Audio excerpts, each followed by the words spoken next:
Hello friends, आपका ये royal सिक्खो यूट्यूब चैनल में आपका स्वागत है। आज मैं आपके लिए फिर से एक और कहानी लेकर आई हूँ। कहानी है कर्मों का फल। अच्छे कर्म का अच्छा फल और बुरे कर्म का बुरा फल।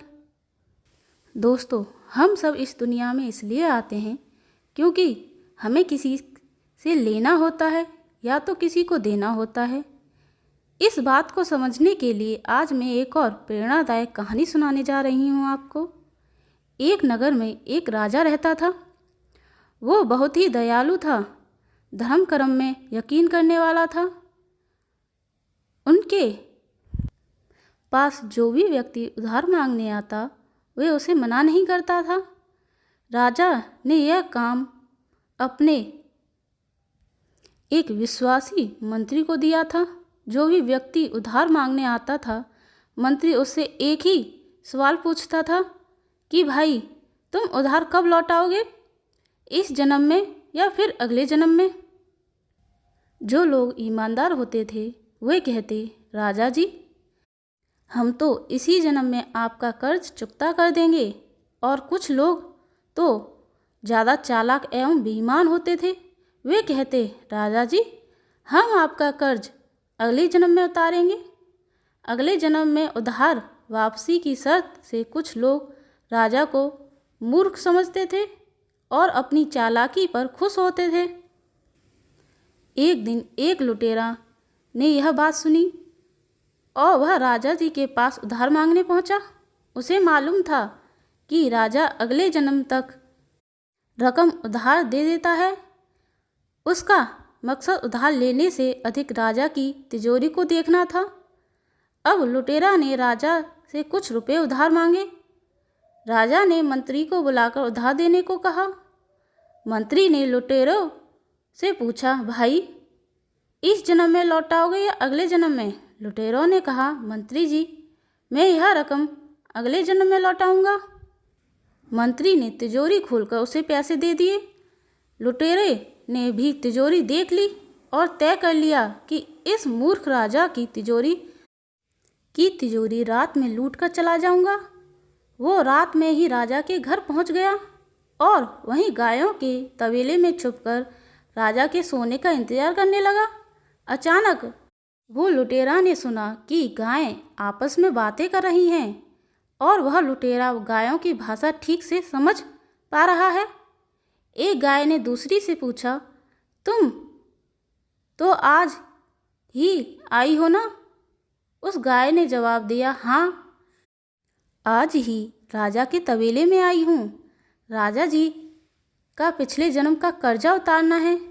और तुम कब से यहाँ हो, उस गाय ने पलटकर पूछा।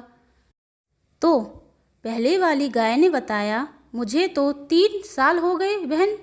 मैंने राजा जी से कर्ज लिया था, यह कहकर कि अगले जन्म में लौटाऊंगी।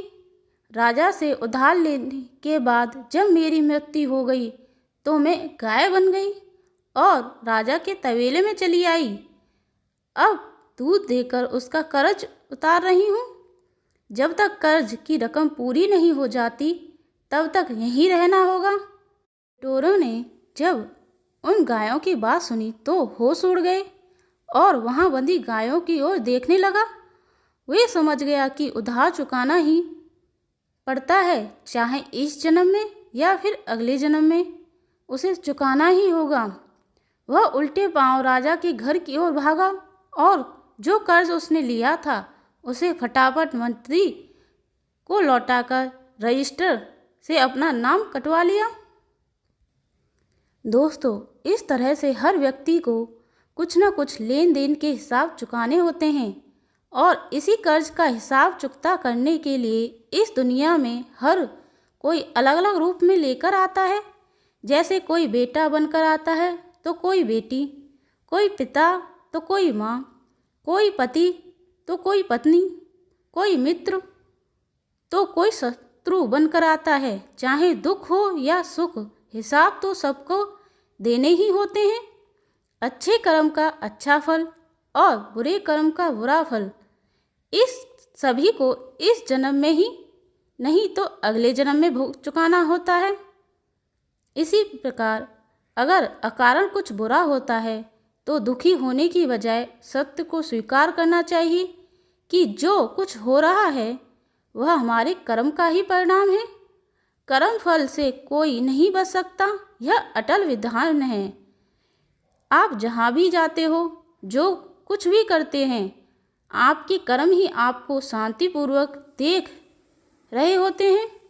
किसी न किसी दिन आपको आपके कर्म का फल पृथ्वी पर वहन करना ही होता है। इसलिए दोस्तों, हमें कर्म अपने करने में सावधानी रखनी आवश्यक है।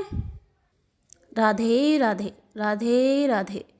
आपको हमारी रॉयल सिक्कू वालों की कहानी कैसी लगी कमेंट करके बताएं, और ऐसी ही अलौकिक कहानी सुनने के लिए हमारे चैनल को सब्सक्राइब करें। Thank you.